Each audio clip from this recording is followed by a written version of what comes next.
Hey and welcome back to the channel. Today I have another friend's car. This time we're in a 2017 Bentley Continental GT, and I'm not gonna lie, I feel like an absolute don driving around in this car. So I'm actually kind of comparing it to the M8 and the DB11, doing a bit of a series. It's kind of ended up being a bit of a series on GT cars, to be honest, and so this is currently the final one, but this has been fun, I'm not gonna lie. But let's see how it compares and let's have a look around the car. So this is a 2017 Bentley Continental V8S. It's obviously the pre-facelift. Personal preference, I think the facelift is a bit sleeker in design, I guess, but I kind of like this design. I think it's still quite classy, I would say is probably the best word. It's a 4-litre twin turbo V8, putting out about 520 horsepower, 680 Newton meters of torque. It does weigh 2.3 tons, so it is a big old lardy machine. 4.3 seconds to 60, and it will do about 190 mile an hour. This is actually the slowest of the three that I'm driving in terms of horsepower, and also the heaviest in terms of weight. So it'll be interesting to see the difference in how it drives and how it feels. Right, first things first, let's have a look in the boot. So two ways of opening this. Firstly, press that button there, and then I'll show you the other way when we have a look inside. So boot space, really good actually. I think this is probably the most usable boot I have seen out of the three cars that I've done so far. You've then also got a spare wheel under there, and you've got all this really nice carpet lining actually. This is nice, this feels nice.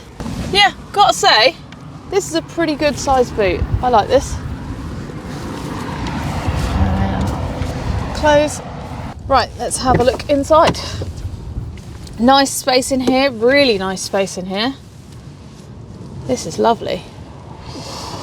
Got the Bentley logo and V8S on the seat. Nice leather, very similar to the M8 this. Seats are cool, look, so your passenger can move your seat. Lovely. In the back, again, very similar to the other cars, not a lot of space. So again, I'm a midget, so I sit really far forward, but if you're a normal sized person and you're driving, there ain't a lot of space in the back there. That seems to be a common theme with all of these GT cars that I'm looking at the minute. However, got a nice little hook there for your shirt. Got one of those on each side, and then also passengers got a little window button that they can use there, and that puts that window down there. They've got their own little window in the back. Lovely. So inside, I'm not actually going to lie, I have no idea where to start because there is so much stuff in this car. So first thing I wanted to point out are these little things here that open and close the vents. So push it in, it closes it, open it, pull it out, it opens it, and then you get the heat or whatever come through. Vents side to side, but they're a bit stiff, don't really move too much. They're a bit of a faff actually, I'm not going to lie, because you can't swivel them around, so it's kind of a, I don't know, it's not a very nice movement, I'm not going to lie. Now, bear in mind that this is the older model, so the tech is going to be a bit older. But even so, there is a lot of tech in this car. So, dash, nice. I actually like this. It's an old school dash with, without the digital display and all that sort of stuff. It's, yeah, I like that. I like that a lot. Steering wheel. You've got a couple of bits on there, so you can flick through your menus. I need to try and get out of settings. Oh, here we go. So you've got your menus there, you can flick through a few little bits. And then you've also can do your settings and stuff there. Yeah, so you've got a few different settings in there that you can flick through. Then if we come down here, we've got these, that's to open the boot. So that's the other way you open the boot. So you press that up and the boot opens, and there we go. the boot is now open, so I need to go and close it. Fuel cap, and these are the 2 windows, and then you've got the normal lock key. Down on the seat you have loads of controls. There is also a massage. You can get a nice little massage. Now, one thing to note is that the mirror in this particular car, I don't know whether the others are like it, but this particular car is quite stiff. So if you think it's not moving, you got to be a bit hard with it, because I was trying to move it and I was like, oh no, I'm going to break it, but you don't. You just got to be a bit firm with it. So automatic, proper old man spec this. Mirrors, you know, to move your mirrors standard, and then heated mirrors. You got park brake, start stop, and then we've got heat on your seats, and then you've also got cooling, and you can have both on one side on at the same time. I did that when I was driving the car a second ago, and it feels really weird. We've got suspension, so we can change the suspension, and if we put it into sport, comfort, lovely. And then you've also got, so these 2 buttons put the rear wing up or down. And just for reference, that is the rear wing that you can put up or down on the back of the car. You've then got ride height here, so you can set your ride height whether you want normal or high. And then seat and cooling again, and then there's your hazard light. So pretty simple in here. And then you've got a load of other stuff in here, so rear screen, you know, general stuff that you get in most cars today. Now, one thing I want to point out, such a lovely bong. Listen, lovely. Okay, so again, in the screen, it's quite old tech. You know, it's not like you get in most cars today, but it is an older car. I'd imagine the newer cars are very up to date with the tech. So, got a couple of menus. Media. It has a TV. There is a TV in the car. So, you can go shopping or whatever, leave your kids in the car, and they can just sit and watch TV by themselves. Fabulous. And then if I turn it up, A-list actor. like it's working TV. Right behind me. Now, to note, that doesn't work when you're driving along. It will let you have the sound, but it won't let you have the screen. So that's a pretty good safety feature. You can then flick through the different medias. So, yeah. Telephone. Map, again, quite a dated map. But, to be honest, for the time, probably not so dated. Traffic info. And then in the car we can set what speed we want to do. So I'm currently in comfort. If I put it to maximum, it will then tell me that I need different tyre pressures for that. And then if I drive along, it will then have a go at me and say that my tyre pressures aren't right. Tyre pressure info. And then, yeah, you just can mess about with all of these basically. So there we go. Loads of little bits in there. It's very cool. As I say, I'd imagine the newer ones are even more so. So storage, nice little cup holder there.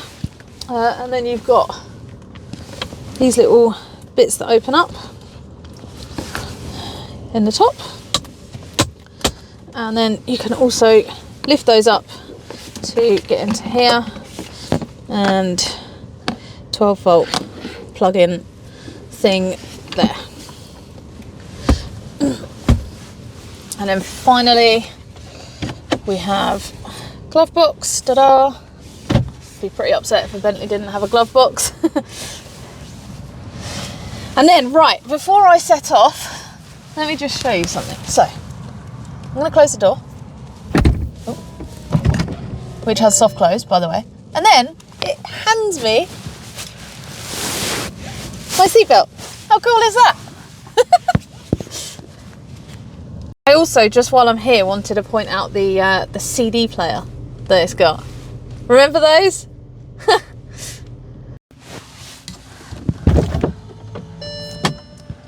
It's also got a steering lock. Press and hold. Start button. There we go. Locked. Ta-da! Right, before we set off, obligatory startup video.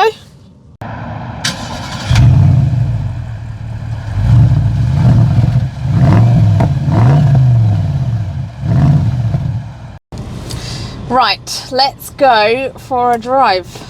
First things first, I felt that I needed to dress a certain way to drive this car. So I've donned a shirt and a Jules coat today. But you get treated better in these cars. So when I do these videos and it's not local to me, or it's not you know, right around the corner from my house, basically, I have to go and find somewhere to film. And normally it's really, really difficult to find somewhere to film, and I can't go into sort of business parks or whatever because they've got security, they've got people around, and you get kicked out, okay? Today I have gone to a business park because I thought I'll just see what happens. I've had 3 people drive past, not one has questioned, asked if I was all right, asked what I was doing or anything. Whereas when I did the M8, I had that, and I had, so essentially I had a lady very sheepishly hanging around to try and see what I was up to. Had none of that today. They just drove straight on, no drama. When I was driving through the town that I've gone to get the car from, I was in the wrong lane, and to be honest, not exactly having the best driving ability through this town. Didn't get beeped at, everyone just sat behind me patiently. Yeah, absolutely, just you get respected. It was nice. It feels nice to be respected on the road. So in terms of drive, there's a fair amount of feedback through the steering wheel. You kind of know what's going on with it, but you don't buy this car for that, okay? You buy this car to waft around and just enjoy the sense of luxury that you are in. And it really, really, really is. There's so much luxury to this car. I feel like an absolute don driving around in it. I was listening to Fanatics on the way to film the outside bits of the car and get to grips with, you know, how it drives, what it feels like, blah, blah, blah. And I had the music up, absolutely blaring, listening to this like rap music. Just, I felt like I'd reached peak cool. Probably to the outside world, not so much, but to me, I'd reached peak cool, and I was very happy at that point, at that moment in time. Drive, it is heavy. You can feel the weight, you really can. But then on the flip side, you put your foot down and it goes. It doesn't hang about. It really, really, really puts the power down very, very well. Doesn't feel like it's going to try and kill you. It just does it, and it sounds really great while you're doing it. That sounds good. Love it. In terms of cornering, again, it's a boat. This is not a hooning car by any stretch of the imagination, and it's not trying to be clear, it's not trying to be. But you sort of put your foot down around a corner and it will get you out of it. It feels quite planted. It doesn't feel like you've got loads of weight. So look at that, no drama at all, absolutely no drama at all. It's really, really, really capable. I have to say, of the 3 cars that I've driven, this feels like the best all-rounder everyday car. You could get in it, bomb about at 50, sit in your sense of luxury, and you know, just ooze class. But then you can get to the corners and you can still put your foot down. It's not like it's not gonna try and kill you by any stretch of the imagination. It's really, really capable car. I'm really surprised at how well it corners. What I would say is it does feel slower than it is. I put my foot down earlier and I was going faster than I thought I was. I'm gonna say that. Put my foot down but look at the speedo and it climbs quite quickly. It just doesn't feel like it's doing it. It sort of feels like it's just gliding you along a cloud while the speedo's going like that. It's a very weird feeling. I would say the thing I really don't like, and I'm finding really inconvenient, is the placement of the shift paddles. So you kind of got the shift paddle, and then underneath you've got your indicator and your light, you know, thing, light stalk thing. And I want to indicate with the flappy paddle, because the paddle is above. So you've got your indicator and your wiper stalks on either side, but then above you've got the flappy paddles, and the paddles are kind of placed where I would expect the indicator and the wiper stalks to be. So I keep wanting to indicate with the downshifter. So that is one thing that I don't like about the car. It's a really inconvenient placement. I don't really understand why they've put it there. And I've not driven any other car that's had the same placement. It almost needed the indicator to come up a bit and the flappy paddle to either be in front or behind, maybe. Hopefully you can see from the video what I mean there. But yeah, you know, other than that, I don't think there's anything I don't like. Other than the weight, it does feel heavy. It does feel like a boat. But again, you don't care when you're wafting around, getting all the respect on the road. It's just a lovely place to be.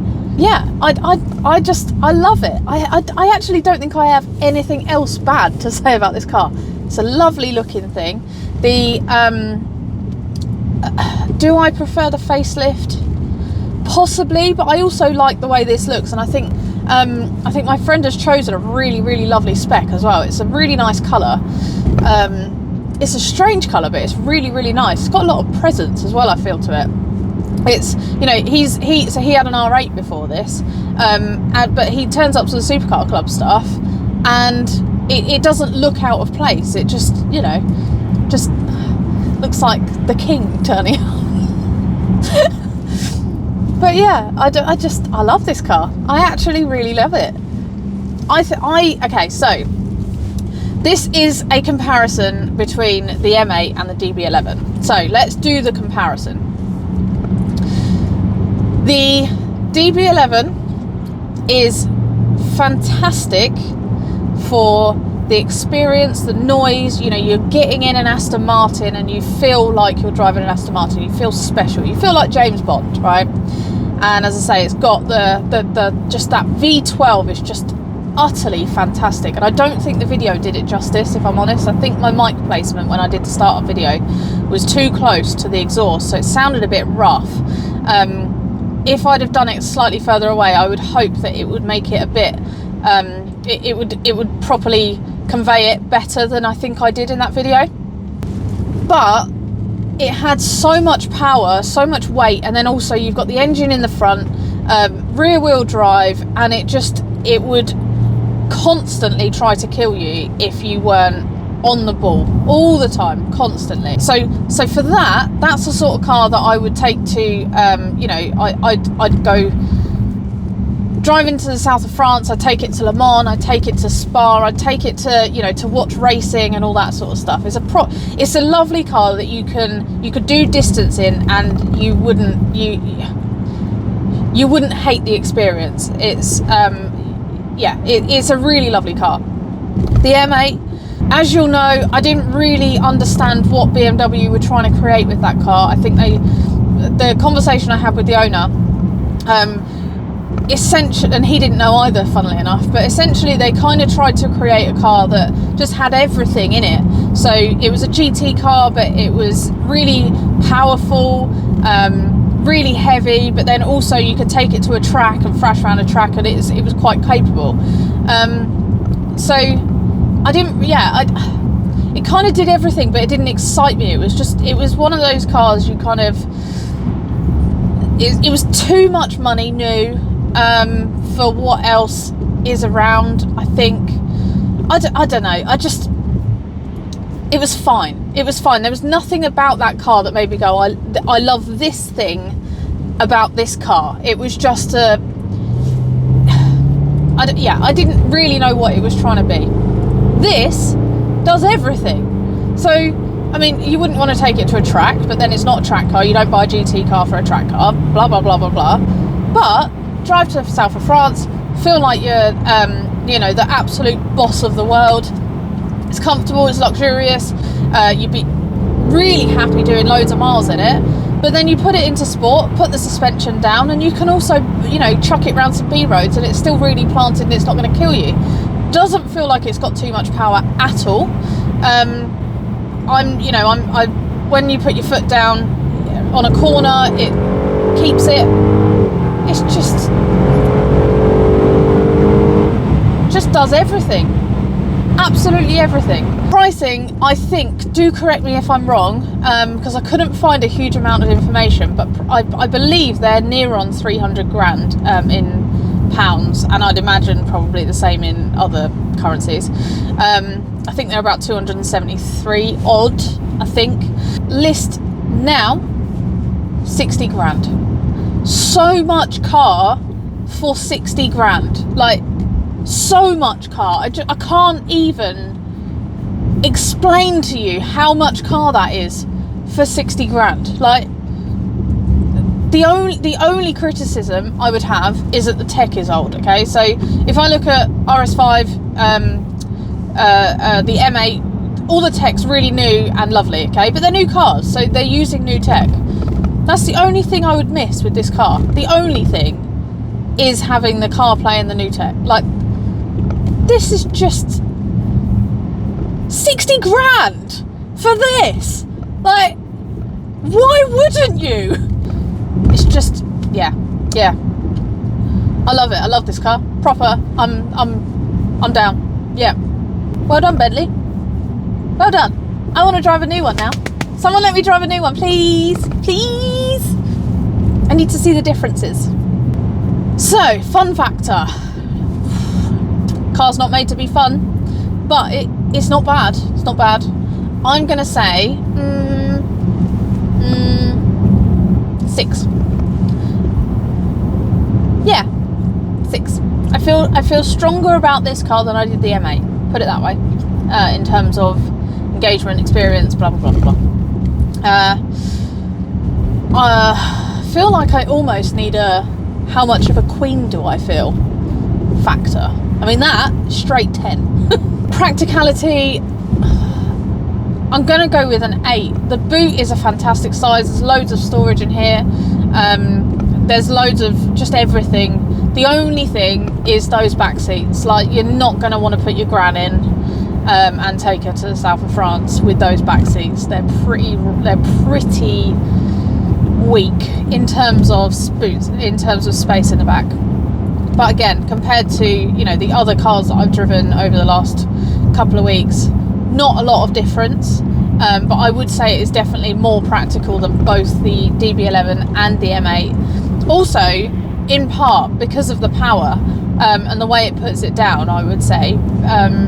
Again, DB11 try and kill you all the time, so that probably docks it a little bit in practicality, but puts up the fun. And the M8, again, really heavy, a lot of power, but the traction control is just naff. I actually think I was a bit unfair on the M8, giving it a 6. I think I gave it a 6 on the practicality. I'd say it is probably at least as practical as the DB11. I think I gave the DB11 a 7. So I would like to go on record and say that I'm going to put the M8 practicality up to a 7, because the boot space is fine, the back seats are fine. I think I was being a bit negative about it because I just didn't have any feelings towards the car. So yeah, just FYI, I'm going to put the practicality up on the M8. And I'd say, yeah, probably this is an 8. I think it definitely pips it compared to the other two cars. Of the 3, I'd pick this.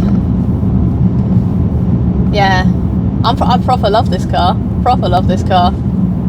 This is my favourite. This is my favourite of the 3. Purely because it just does everything so well, and it's such a lovely place to be. DB11, lovely car. Really enjoyed that car. Will try and kill you all the time. M8 didn't get me excited at all. Beautiful looking car, but just did not excite me at all. this. I like the way it looks. I like the way it feels. I like the way I feel in this car. I like how other people treat you on the road. I like all the little nuances it's got. It's such an interesting proposition. I really like this car. So yeah, there we go. So I asked the owner for some feedback on the car. He's only had it for about a month. He bought the car because, well, actually it was an impulse purchase, like proper impulse purchase. Wasn't planning on getting another car. He had an R8 before this, started a business, and he sold the R8 to free up some capital. And he said that this came up and it was just too much car for the money. I asked him if it does everything that he wanted it to do, and he said yes, it does. It's one of those cars that you can waft along on the motorway, and then if you want to burn away from the lights, you can do that as well. He said that his only criticism is the back seats. He'd need people my size to sit in the back seat, because if they were his size, they'd be touching the headlining. Before this, again, he had an R8 V10 Plus, and then before that a C63, both black on black. Both not sensible at all. This really is his first proper sensible car. I asked him what he loves about the car, and he said everything. The fact that it's elegant, pokey, classy, just does everything essentially that he wants a car to do. I also asked him what he doesn't love, and he said the only thing is the car audio. It's supposed to be an all singing, all dancing thing, but it's kind of naff. So, but yeah, so there we go. That concludes it. If you enjoyed the video, please like, subscribe, comment. It all helps to tell me that this whole YouTube thing is a thing that I should be doing. So I appreciate you guys. I appreciate every single one of you, and I appreciate the time that you all take to put into telling me what you think of the videos, and whether there's anything I can improve, what you'd like to see. Are there any particular cars that you'd like to see me driving? And I will see if I can sort it out. But yeah, other than that, I'll see you in the next one. Have a great day.